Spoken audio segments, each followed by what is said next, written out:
Vox Populi, c'est des thèmes variés sur Radio I-Chrono FM. Vox Populi, une émission populaire. Vox Populi, jamais populiste. Vox Populi, une émission pour le peuple sur les faits de société, la culture et le sport. Vox Populi, c'est chaque semaine sur I-Chrono FM.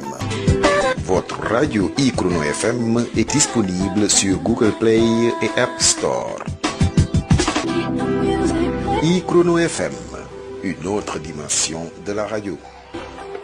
Madame, monsieur, bonjour. Le combat a été rude. Parfois même, il y a eu des échanges de coups bas entre les deux prétendants à l'investiture suprême brésilienne. Mais dimanche dernier, les électeurs ont choisi d'une courte tête Lula da Silva au détriment de Jair Bolsonaro. Eh bien, cette victoire d'un revenant n'était pas gagnée d'avance, car le populisme et la démagogie de Bolsonaro ont fait beaucoup d'adeptes dans ce pays d'Amérique du Sud. Nous y reviendrons au cours de cette émission. On a aussi assisté cette semaine à une scène étrange, pour le moins surréaliste, quand Vladimir Poutine a joué les bons offices, le monsieur loyal, en réunissant dans sa datcha de Sotchi, sur les bords de la mer Noire, le dirigeant de l'Arménie et celui de l'Azerbaïdjan, afin d'éviter un nouveau conflit dans le Caucase. Apparemment, il aurait été entendu de ces deux interlocuteurs qui ont remis à plus tard le règlement de leurs différends. Enfin, mardi dernier s'est ouvert à Alger le premier sommet de la Ligue arabe depuis la pandémie de Covid-19, avec sur la table plusieurs dossiers importants, notamment sur la Syrie et la Libye, mais aussi à propos du rapprochement de certains États de la région avec Israël. Que doit-on attendre de cette réunion de la Ligue arabe qui regroupe 22 pays ? Eh bien, ce sera aussi l'objet de notre entretien ce midi avec mon invité. Ce sont là en effet quelques-uns des sujets que j'évoquerai avec Ibrahima Thiam, l'un des principaux leaders d'opposition sénégalais. Faut-il le rappeler également, fondateur et président du mouvement Un autre avenir. J'ai intitulé notre émission d'aujourd'hui « Lula, tel le phénix, renaît de ses cendres ». Ibrahima Thiam, bonjour. Bonjour Jean-Yves Duval. De Sochi à Sao Paulo, en passant par Alger, eh bien voilà un périple qui ne va pas manquer d'intérêt au cours de la demi-heure qui vient. Je l'évoquais en présentant cette émission. En remportant l'élection présidentielle de dimanche dernier au Brésil, Lula da Silva revient de loin. Après un bref passage par la case prison, faut-il le rappeler, 580 jours quand même pour corruption, on peut en effet parler de la renaissance du phénix. Ici même, il y a 8 jours, Ibrahima Thiam, vous appeliez de vos vœux sa réélection. Eh bien, ce vœu a été exaucé. Comment avez-vous vécu ce comeback de ce quasi-octogénaire, il a aujourd'hui 77 ans, qui l'a emporté avec 50,9% des voix face à son opposant Jair Bolsonaro, crédité de 49,1% des voix. Il s'en est fallu, en effet, d'un cheveu. Mais en démocratie, la majorité des voix, plus une, suffit à qualifier les prétendants. En l'occurrence, cela représente quand même, dans cet immense pays qu'est le Brésil, quelques 2 millions de voix d'écart. Mais il faut saluer celui qui est aujourd'hui le premier président brésilien à entamer un 3e mandat avec une interruption, celle du mandat de Bolsonaro. Il a aussi eu la chance que la Cour suprême ait ordonné l'annulation de sa condamnation pour corruption, ce qui l'a rendu éligible cette année, même si cette décision ne l'innocente pas pour autant. Il faut dire que cette victoire n'était pas acquise au premier tour, le 2 octobre dernier, alors qu'il ne devançait son adversaire que de peu, 48,2% des voix contre 43,2%. 5 petits points d'avance seulement. C'est juste. Et ce, d'autant plus que les bolsonaristes ont remporté la majorité des sièges au Parlement et plusieurs postes de gouverneurs. Ce qui va rendre la tâche difficile à Lula pour gouverner le pays. Certes, le phénix renaît de ses cendres, mais qui peut dire ce qui va se passer d'ici le mois de janvier, date à laquelle il devrait officiellement prendre ses fonctions de président. Je vous sens un peu inquiet, est-ce que je me trompe ? Bolsonaro, qui a reconnu publiquement sa défaite, va toutefois avoir du mal à l'admettre. Et en cela, il ressemble assez à Donald Trump, qui, rappelez-vous, n'a jamais accepté la victoire de Joe Biden.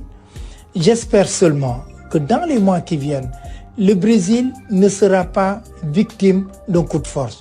Bolsonaro vient des militaires, un peu comme les supporters de Trump avaient marché sur le Capitole. L'élection de Lula est une bonne nouvelle aussi pour l'Afrique. Sitôt élu, le nouveau président a immédiatement dit qu'une des priorités de son gouvernement serait, je le cite, de rétablir la relation avec le continent africain, notamment sur l'écologie.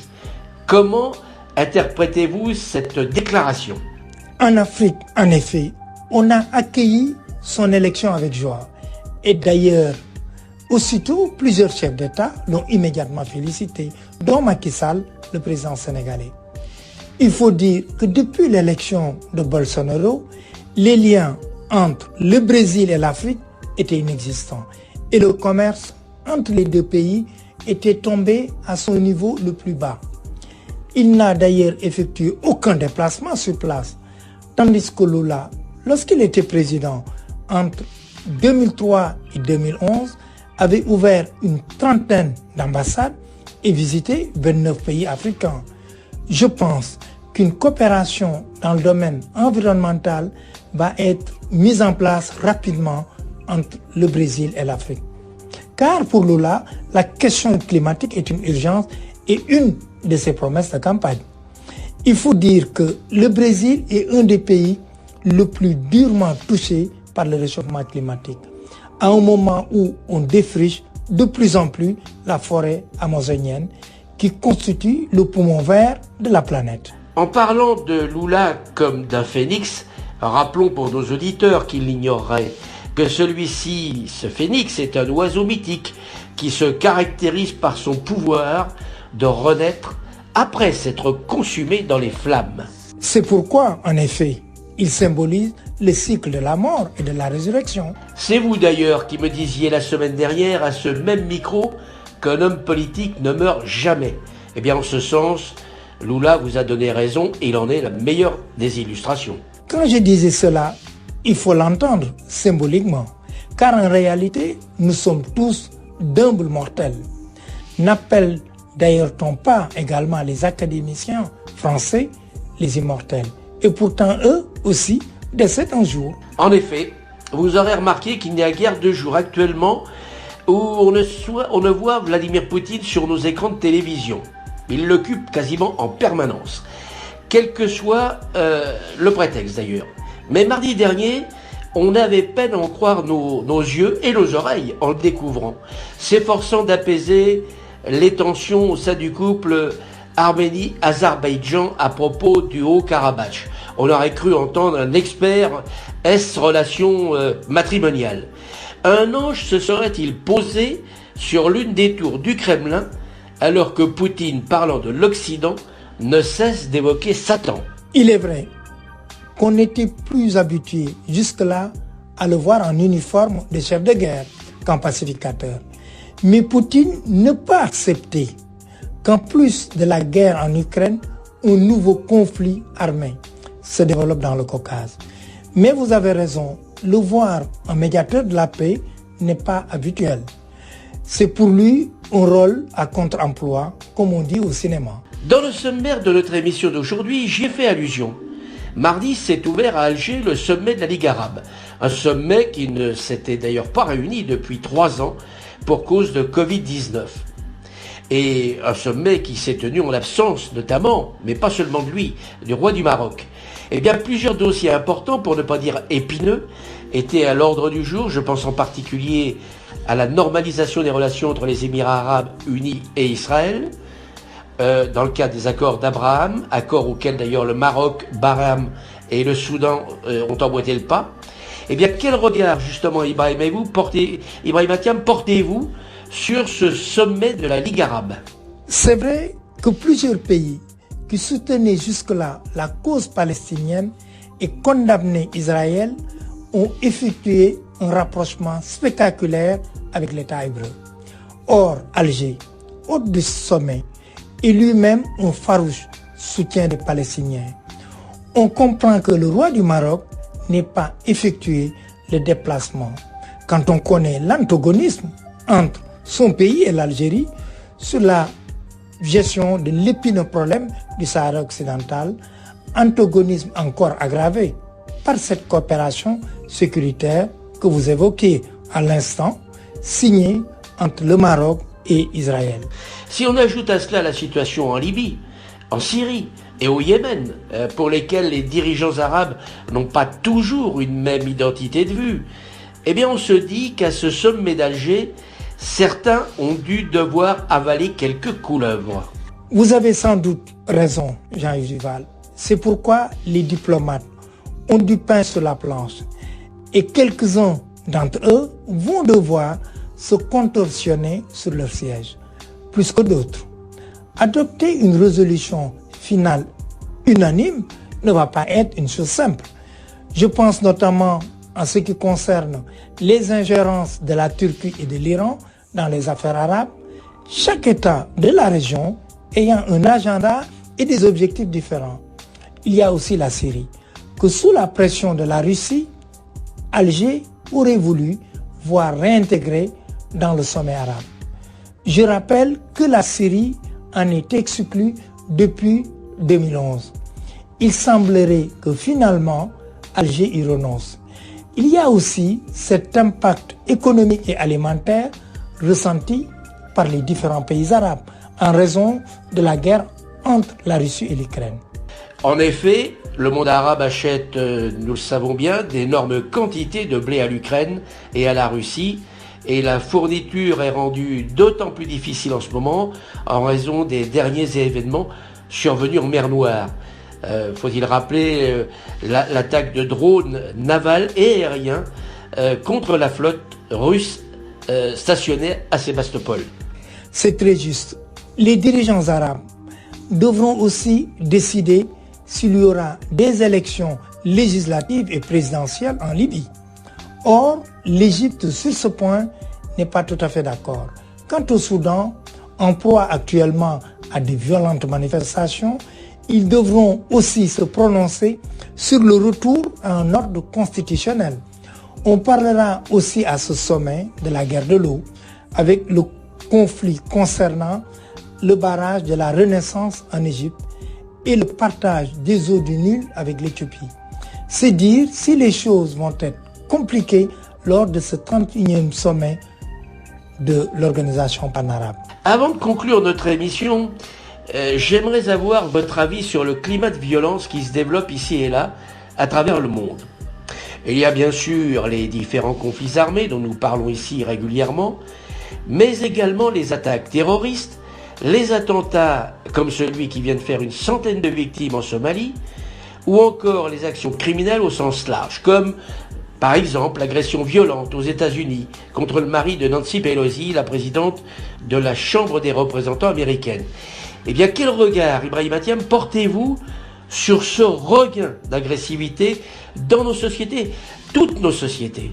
En ce qui concerne les États-Unis, ce n'est pas nouveau. Il y a 2 semaines où on ne parle d'une attaque armée et de tueries au sein des écoles. On a évoqué dans l'émission l'attaque du Capitole, ce temple de la démocratie, chose inimaginable il y a encore quelques années. Cela s'explique en grande partie par la possession par la population américaine d'un très grand nombre d'armes, y compris d'armes de guerre.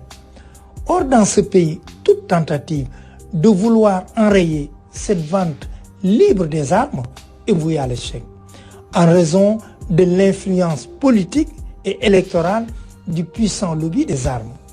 Mais d'autant que le droit de posséder une arme aux États-Unis est garanti par la Constitution. En 2000, on avait vendu près de 4 millions d'armes, mais plus de 11 millions aujourd'hui. S'agissant de l'agression contre le mari de Nancy Pelosi, vous faites allusion à un phénomène qui se développe de plus en plus un peu partout dans le monde. Les attaques verbales, mais aussi physiques, contre des responsables, des élus politiques, et c'est inacceptable. Prenez la France, où le nombre d'agressions contre les maires se multiplie. Pourtant, il s'agit de gens qui ne font pas de politique au sens propre, mais qui assurent seulement la gestion de leur commune. Il en va de même des agressions parfois violentes contre les pompiers qui sont des soldats du feu et sauvent des vies. Cette violence doit nous interroger car elle témoigne que les gens sont de moins en moins tolérants entre eux, moins respectueux les uns des autres. Il suffit de voir au volant comment des automobilistes ne respectent plus les règles du code de la route, mais peuvent aussi être violents à l'égard des piétons ou des cyclistes. Sur ce point, la pandémie de Covid-19, avec le confinement et l'isolement qu'il a provoqué, a aggravé les choses en ne permettant pas aux gens de se défouler par des activités sportives ou des randonnées dans la nature. Le meilleur exemple de cette violence au quotidien nous est donné par les réseaux sociaux, qui déversent des torrents de haine et d'injures qui favorisent le harcèlement moral ou physique en publiant des choses ignobles. Il y a aussi l'influence négative de la télévision à travers certaines scènes et plus encore certains jeux vidéo qui ne permettent plus aux enfants de faire la différence entre la violence virtuelle et la violence réelle. L'âge de la criminalité et de la délinquance a d'ailleurs terriblement baissé ces dernières années. On n'aurait pas imaginé, voici une décennie, des enfants assassins. Et pourtant, c'est le cas aujourd'hui. Hier encore, certaines pulsions relevaient du fantasme. Mais aujourd'hui, on n'hésite pas à passer à l'acte et à obéir à ses plus bas instincts, sans considération pour la vie humaine. Il y a aussi un désir encore plus grand qu'hier, de vouloir tout posséder et tout de suite. Alors qu'hier, acheter quelque chose, supposé d'avoir fait des économies, parfois longtemps, d'avoir épargné avant de pouvoir se l'offrir. Le recours facile au crédit a modifié ce rapport à l'argent. Notre société de consommation ne provoque pas seulement le désir d'acheter, mais aussi celui de posséder, quitte pour cela à agresser l'autre et le voler, voire de le tuer. Voilà quelques réflexions que je peux vous livrer. Et je crains que plus nous avancerons dans le temps, plus nos sociétés seront violentes. À une époque, cette violence était limitée à des ghettos. Puis elle s'est progressivement étendue aux villes entières, puis aux régions. Et maintenant, c'est à l'échelle du pays. Hier encore, elle était citadine. Désormais, on la trouve aussi dans le milieu rural. Il n'y a plus de sanctuaire à cette montée de la violence. Et c'est très inquiétant. Car c'est un mal qui ronge nos sociétés tel un cancer. Ce que vous venez de décrire est exact, mais c'est un constat. Et en soi, il est insuffisant. Car précisément, pardonnez-moi de vous le dire, mais il revient aux dirigeants, aux responsables politiques, et vous en êtes un, d'agir pour endiguer cette violence. Et on doit constater, hélas, votre impuissance. Sur ce point d'ailleurs, comme sur beaucoup d'autres. Je pourrais, Jean-Yves Duval, m'en tirer par une pirouette et vous répondre que la critique est facile et l'art est difficile. Mais ce serait trop simple. Je ne veux pas me défausser sur un sujet aussi grave. Oui, les sociologues, les psychologues nous décrivent bien ces phénomènes de violence, d'où les soins psychiatriques mis en place et l'existence d'établissements spécialisés. La difficulté, vous le constatez tous les jours, est que les meurtriers ne sont pas des monstres. Ce sont le plus souvent des gens ordinaires comme vous et moi, qui durant toute une partie de leur vie vont avoir un comportement normal et qui un jour, sous l'effet d'un événement quelconque, disjonctent. Cela donne des violences familiales, l'agressivité des supporters entraînés dans un effet de foule dans les stades de foot, les règlements de compte pour s'approprier d'un territoire par tel ou tel gang, etc. Ce sont des choses qu'on ne peut pas anticiper et on ne va pas arrêter, emprisonner ou interner des individus par anticipation sur une simple suspicion. Seuls les régimes totalitaires pratiquent ainsi, alors que la démocratie obéit à certaines règles, certains garde-fous. Alors, on peut toujours légiférer. C'est insuffisant. Voulez-vous interdire Facebook et TikTok, la vente des jeux vidéo, les sites pornographiques? C'est impossible. Tout au mieux, peut-on réglementer leur accès, vite contourner d'ailleurs, et réprimer les excès. Ce n'est pas à vous, Jean-Yves Duval, que j'apprendrai que la modernité n'est pas toujours synonyme de progrès. Ce n'est pas pour autant qu'il faut baisser les bras. Mais il nous faut admettre nos limites en la matière, car il s'agit d'outils sociaux comme tels, difficiles à contrôler, voire les interdire. Alors, non, en effet, les hommes politiques ne peuvent pas tout, comme ils ne peuvent pas influencer sur la météo du jour, même s'ils doivent prendre des initiatives pour une écologie plus vertueuse et la protection de l'environnement. Eh bien, nous voici arrivés au terme de notre émission Carte sur table, au cours de laquelle nous avons ensemble tenté une fois encore de décrypter l'actualité internationale. Avez-vous un dernier mot à ajouter, Ibrahim Thiam? Juste pour préciser que vous avez enrichi celle-ci d'une réflexion métaphysique sur la violence, phénomène auquel toutes nos sociétés sont aujourd'hui confrontées.